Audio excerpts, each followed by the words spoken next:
m'écoutes aujourd'hui, j'espère que tu te portes très bien par la grâce de Dieu. Le message d'aujourd'hui serait basé sur la parabole du semeur située dans Matthieu chapitre 13 à partir du verset 1 au verset 15, on va dire comme ça. Matthieu chapitre 13. Mais avant toute chose, j'aimerais que nous prions. Seigneur, nous te disons merci parce que tu es toujours présent dans notre vie et tu es toujours en train de nous montrer toutes choses. Merci parce que tu touches le cœur des personnes qui écoutent. Merci parce que tu touches le cœur de ces familles, les familles et les membres de leurs familles et les amis et les membres de leurs amis aussi, de leur famille, des amis.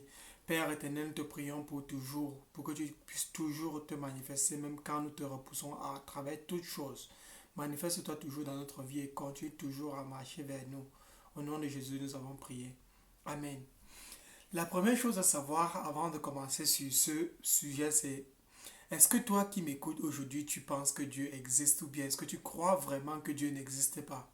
La première chose que j'aimerais dire, c'est si Dieu existe, alors les gens ne meurent jamais, mais ils changent juste de location. C'est-à-dire, si quelqu'un croit vraiment que Dieu existe et que Dieu existe vraiment, comme il existe vraiment, alors les gens ne meurent jamais, mais ils quittent juste de ce monde-ci où nous sommes et ils vont juste dans le monde que Dieu a créé à venir. La Bible dit que dans 1 Corinthiens chapitre 15 verset 19 que si Dieu n'existe pas, si c'est seulement dans ce monde que nous espérons en Christ, si c'est seulement dans ce monde que nous espérons en Christ, nous sommes les plus malheureux qui soient.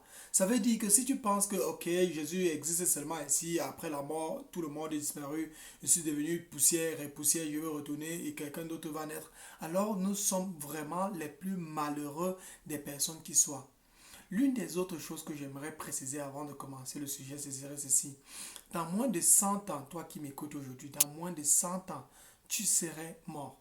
Ça, c'est quelque chose de très fondamental à savoir. Dans moins de 100 ans, tu serais mort. Dans moins de 100 ans, je ne serai plus là. Ou bien dans peut-être 100 ans, je ne serai plus là. Toi-même, dans 100 ans, tu ne serais plus là. Et c'est quelque chose de très, très important. Parce que l'option pour se repentir, l'option pour dire Seigneur Jésus, je veux vraiment être avec toi, l'option pour se dire je veux vraiment vivre toute l'éternité avec Jésus-Christ, avec le seul vrai Dieu qui a créé toutes choses est encore valable en ce moment-ci dans ta vie et pour toutes les autres personnes sur terre. Mais une fois que quelqu'un meurt, comme il est écrit dans Hébreux chapitre 9 verset 27 qui dit il est donné à tout homme de mourir. Ensuite vient le jugement. Il est donné à toute personne sur la terre va mourir. Ensuite vient le jugement. C'est vrai, certaines personnes vont vouloir débattre et dire que le jour de l'enlèvement, il y aura encore certaines personnes vivant sur la terre. Oui, mais la Bible dit que nous étions morts dans notre péché. Et tout le monde était déjà mort et Dieu avait déjà condamné toute personne. Mais Jésus-Christ est venu et a porté le prix des péchés pour nous. Une autre chose que j'aimerais dire, c'est ceci. Que les biens de ce monde-ci, vu que ce serait le thème de ce parler, c'est sur le thème que j'aimerais parler, les biens de ce monde-ci, le matériel que nous touchons chaque jour, les choses que nous possédons chaque jour de notre vie, peut être un frein pour nous enlever sur le chemin que Dieu avait prévu pour nous.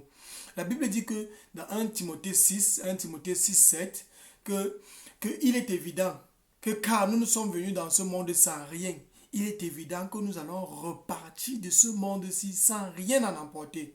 Donc Dieu nous fait déjà comprendre que on va accumuler des centaines de milliards chaque jour de notre vie et il serait évident que nous n'allons rien en emporter. Mais j'aimerais préciser une chose. La seule chose que quelqu'un est capable de porter de ce monde à l'autre monde, c'est la chose qui va permettre qu'on puisse le juger sur cela. Ce serait sa foi. Est-ce que tu as eu la foi en la personne qu'il faudrait? Ou bien est-ce que tu as eu la foi en une autre personne? Si tu as la foi en le seul vrai Dieu, c'est-à-dire Jésus-Christ, alors tu vas pouvoir déplacer ta foi d'ici à l'autre monde. Mais si tu as eu la foi en l'autre personne, c'est-à-dire le diable, c'est-à-dire les autres envoyés du diable, les manifestations différentes du diable qui sont là dehors en train de se mouvementer, de faire ces grands mouvements qui sont là dehors, qu'on trouve, de ces différentes religions qui sont là dehors, jusqu'à l'athéisme qui dit que Dieu n'existe pas. C'est toujours une manifestation du diable pour enlever cette conception que Dieu existe dans le cœur des êtres humains, comme on va voir dans la parabole du semeur. Si tu penses vraiment que Dieu existe, et il faut vraiment garder ça à cœur et faire tout ton possible par le Saint-Esprit qui sera en toi quand tu vas reconnaître le Jésus-Christ comme Seigneur et Sauveur, fais tout ton possible pour marcher toujours avec lui. Et marche toujours avec Jésus-Christ chaque jour de ta vie. La parabole du semeur commence comme ceci. C'était un jour que il y avait quelqu'un qui marchait, un semeur, quelqu'un partait pour s'aimer quelque chose. Donc, il était une fois quelqu'un, il partait pour s'aimer. Et maintenant, pendant le long du chemin, ces graines qu'il allait s'aimer sont tombées tout au long du chemin. Certaines graines sont tombées, sur le long du chemin. D'autres graines sont tombées sur des endroits pierreux. D'autres graines sont tombées dans des épines. Et une autre partie des graines qu'il avait sont tombées exactement dans la bonne terre qu'il avait prévue pour aller s'aimer. Ces 4 différents endroits qui nous marquent dans le livre de Luc, le livre de Marc et le livre de Matthieu, qui sont là, tous écrits pratiquement de la même façon dans tous ces 3 livres-là, que Dieu a voulu, il a vraiment voulu qu'on puisse comprendre cela. Dans le temps ancien, dans le temps de Jésus-Christ, l'une des façons dont il voulait mettre l'accent sur quelque chose, c'est en répétant la même chose. Nous, dans notre temps actuellement, si la façon dont on veut mettre l'accent sur quelque chose, c'est en l'écrivant en lettres majuscules. Mais les Hébreux, eux, ils écrivaient ça en le répétant. Ils répétaient la même chose, ainsi de suite, ainsi de suite. Bon, j'aimerais prendre l'exemple sur ceci. La parole dit, un semeur sorti, ça c'est Matthieu chapitre 13, verset 4 que je commence. Un semeur sortit pour s'aimer, comme il s'aimait, une partie de la semence tomba sur le long du chemin. Les oiseaux vinrent et le mangèrent. Une autre partie tomba sur des endroits pierreux où il n'avait pas assez de terre. Et aussitôt, parce qu'elle ne trouva pas un sol profond, la plante mourut. Mais quand le soleil parut, elle fut brûlée et sécha, faute de racines. Une autre partie tomba parmi les épines, et les épines montaient et l'étouffèrent. Une autre partie tomba sur une bonne terre, et la bonne terre, elle donna du fruit, un grain 100, un autre 60, un autre 30. Ensuite le Seigneur dit que celui qui a des oreilles entende. Que celui qui a des oreilles pour comprendre ce qui se passe, qu'il entende.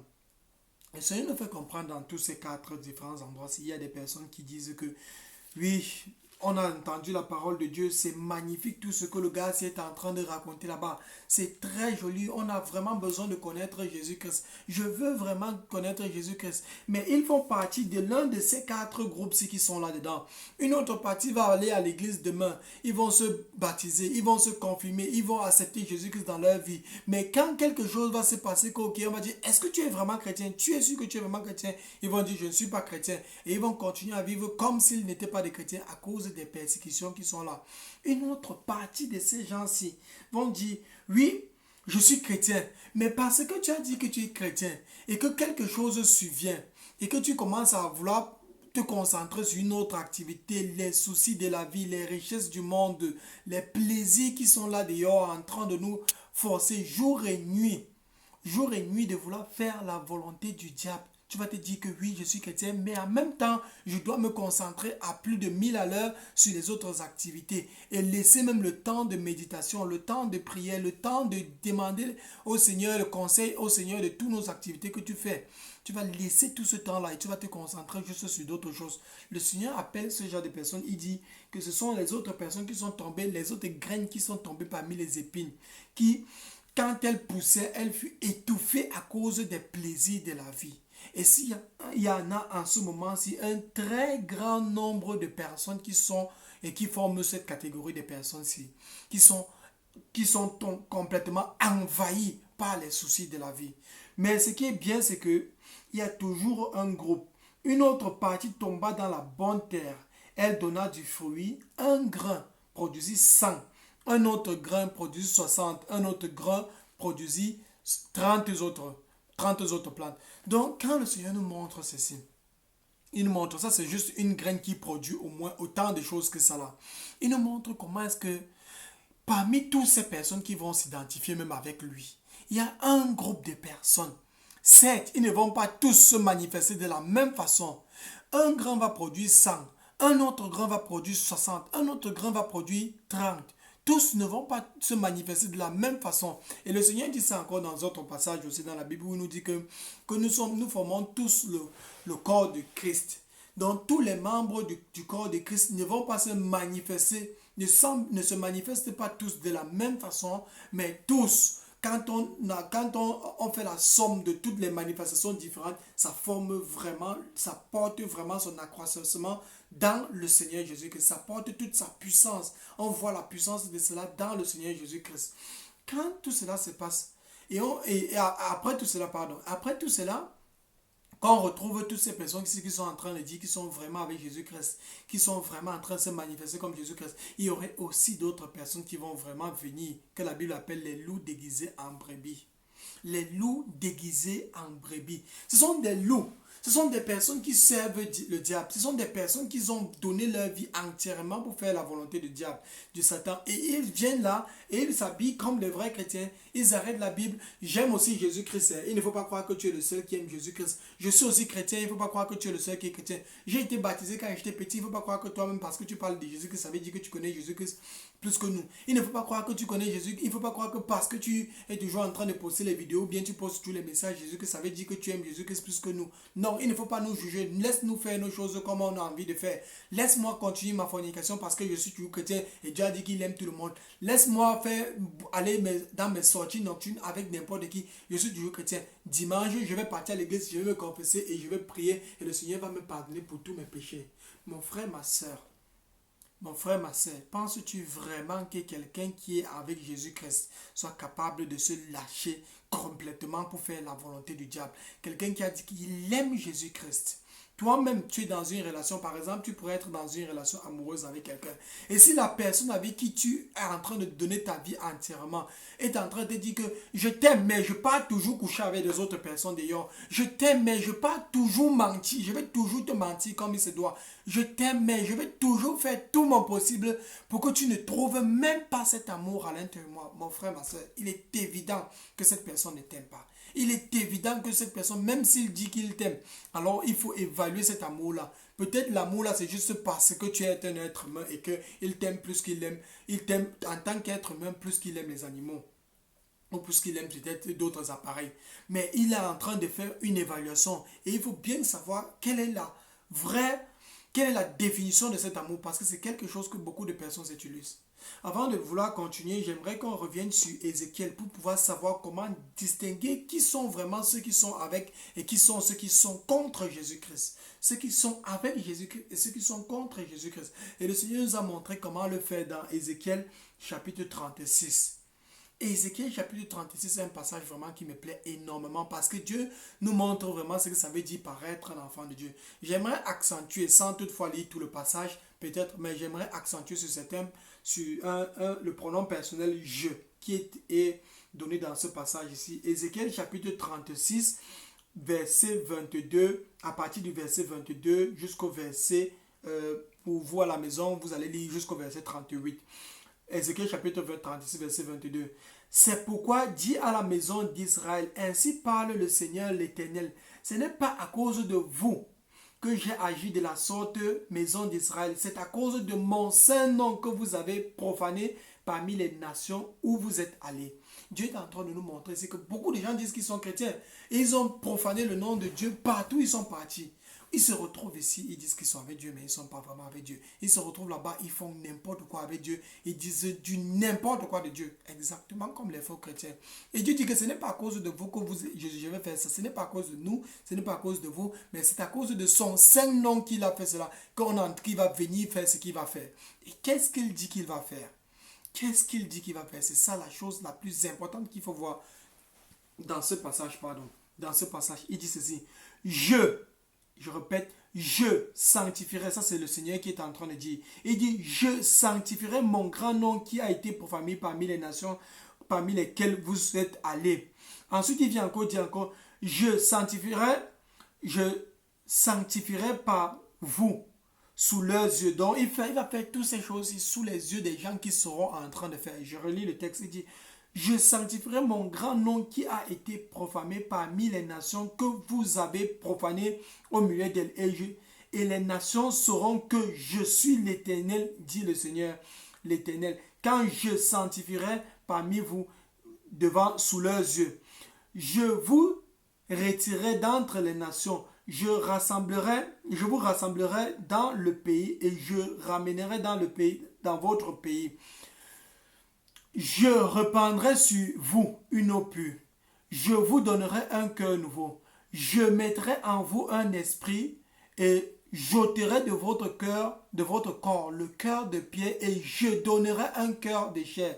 Je mettrai mon esprit en vous et je ferai en sorte que vous suivrez mes commandements et vous obéirez et pratiquerez mes lois. Ça, c'est Dieu qui est en train de dire que qu'est-ce qu'il va faire? Il dit, je vais mettre mon esprit en vous et je vais faire en sorte que vous allez suivre et pratiquer mes ordonnances et ses lois. Ensuite, il dit, je vais vous délivrer de toutes vos souilles et j'appellerai le blé et je le multiplierai. Je ne vous enverrai plus la famine. Dieu est en train de nous montrer dans ce passage quelque chose de super immense. Toutes les personnes qui vont dire qu'ils sont avec Jésus-Christ, mais qu'on ne parvient pas à voir, c'est que le Dieu qui a dit qu'il a créé le ciel et la terre, qu'on est en train de marcher sur ça, le ciel et la terre, l'eau et le vent, tout ce qu'on voit, la personne qui a dit qu'il a créé ça, lui-même il est en train de dire que il va faire tout ce qu'il est en train de dire dans ce passage dans les gens qu'il va prendre et dans les gens qui vont vraiment croire en lui. Mais maintenant, on voit beaucoup de personnes. Je suis avec Jésus-Christ, mais je peux forniquer comme je veux. Alors qu'est-ce qu'il a dit ici? Il a dit, je vais vous délivrer de toutes vos souillures. Il va se charger de nous délivrer de toutes nos souillures. Toutes les choses que nous voyons qui sont mauvaises, toutes les choses que nous voyons qui sont contre la parole de Dieu, toutes ces choses que nous aimons faire qui sont contre la parole de Dieu. Comment se fait-il que tu dises que tu es enfant de Dieu, mais chaque jour de ta vie, tu es en train de faire la volonté du diable? Ça, c'est impossible. C'est pour ça je peux utiliser le mot impossible. Pourquoi? Parce que si chaque jour de ta vie, tu es en train de faire l'opposé de ce que Dieu a dit il va faire dans ta vie, alors tu es un faux chrétien. Il n'y a pas deux façons de regarder. C'est juste toi qui serais un faux chrétien ou alors c'est Dieu qui a menti. Et c'est impossible. Il est impossible que Dieu mente. Il y a des choses que Dieu est incapable de faire. Ok, je suis milliardaire. Je viens de dire que je suis milliardaire. J'ai menti. Je suis en train de dire que je suis milliardaire alors que je ne suis pas milliardaire. Peut-être je suis milliardaire dans l'esprit. Mais en vérité, financièrement, dans mon compte bancaire, je ne suis pas milliardaire. J'ai pu dire que j'étais milliardaire. Ça, c'est quelque chose que Dieu n'est pas capable de faire. Quand lui-même, il sait que ce qu'il va dire n'est pas quelque chose qu'il est capable de faire, qu'il n'a pas fait.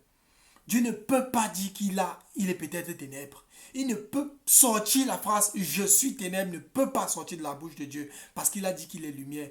Dieu ne peut pas mentir, quelque chose qu'il est impossible de faire. Nous les êtres humains on ment comme on veut. Mais Dieu a dit qu'il est impossible pour lui de faire certaines choses. Impossible. Et quand il dit qu'il va faire ceci dans le cœur de ces personnes-là, comment se fait-il que toi tu dises que tu es encore enfant de Dieu, mais tu es en train de faire exactement la volonté du diable? Il y a le processus de sanctification qui se passe dans le cœur de toute personne. Dieu sanctifie ses enfants. Ça veut dire quoi? Ça veut dire que chaque jour qui passe, il les enlève petit à petit de toutes ces choses. Il dit, je vais vous délivrer de toutes vos souillures. Je vous délivrerai de toutes vos souillures. La délivrance d'une souillure, ce n'est pas comme si on vient de toute la souillure sort de ton cœur directement. Il te délivre de toutes ces souillures-là. Ça veut dire que il précise bien toutes vos souillures. Et la souillure là-bas, S. Il précise que, Seigneur, on a beaucoup de souillures. Et il précise qu'il va enlever chacune de nos souillures. Petit à petit. Est-il possible que tu sois un vrai chrétien mais tu pêches? Possible, oui. Pourquoi? Tu vas tomber toujours. Il y a possibilité toujours de tomber dans le péché. Le diable va toujours s'arranger à venir nous faire du mal. Va toujours s'arranger à venir nous séduire. Mais quand le vrai chrétien commet quelque chose qui est négatif, quelque chose qui est contre la parole de Dieu, il se sent brisé et il se répand et il fait tout et tout et tout pour se repentir devant les personnes à qui il a fait du mal. Mais le faux chrétien ou bien le non-chrétien prend plaisir à faire la volonté du diable. Il prend plaisir à marcher selon l'œuvre du diable. Mon frère, ma soeur, aujourd'hui, si tu entends la voix de Dieu, n'endurcis pas ton cœur. Laisse le Seigneur faire tout ce qu'il a dit dans ce passage. Je vous délivrerai de vos souillures. Je mettrai mon esprit en vous. J'enlèverai de votre cœur de pierre, le cœur qui ne peut pas pardonner, le cœur qui est dur comme ça, là, comme le roc. Il dit, j'enlèverai, je vous donnerai un cœur nouveau. Je mettrai en vous un cœur de chair et j'enlèverai le cœur de pierre. Que Dieu te bénisse. Que Dieu te donne la force de faire sa volonté. Que Dieu te sanctifie chaque instant de ta vie. ce parcours-ci pour arriver jusqu'à Dieu. Voilà les choses qui prouvent qu'on est un vrai chrétien. Mais si c'est que toutes ces choses ne sont pas visibles en toi, il y a grande chance que ta vie est encore parmi ces personnes-ci qui sont dans les épines. Ces personnes-ci qui sont en train de vivre selon les épines, qui sont encore étouffées par les plaisirs du monde. Laisse-toi emporter par le Saint-Esprit. Laisse Jésus-Christ réellement se manifester dans ta vie. Et toute chose, si quelqu'un est en Christ, toute chose, il devient nouvelle. Il devient une nouvelle créature. L'homme animal que tu étais avant, l'homme qui tapait sa femme, tapait ses enfants, violent, qui ne parvenait pas à pardonner, cette femme qui faisait tellement de mal que tu es, Dieu te rend une personne complètement nouvelle. Une nouvelle créature. Que Dieu te bénisse abondamment, immensement, en toutes choses, en toutes circonstances. Prie pour toutes les personnes qui sont à côté de toi. Prie pour toutes les personnes qui tu es en train de voir, qui sont en train de vouloir partir en enfer selon toi, et que tu vois comment toutes ces choses ne sont pas manifestées en eux. Si toi-même tu es vraiment enfant de Dieu, tu as besoin d'assistance, tu pourrais me contacter. Tu pourrais écrire sur Warriors of the Gospel, et que Dieu te bénisse immensément. Sois béni au nom de Jésus-Christ. Amen.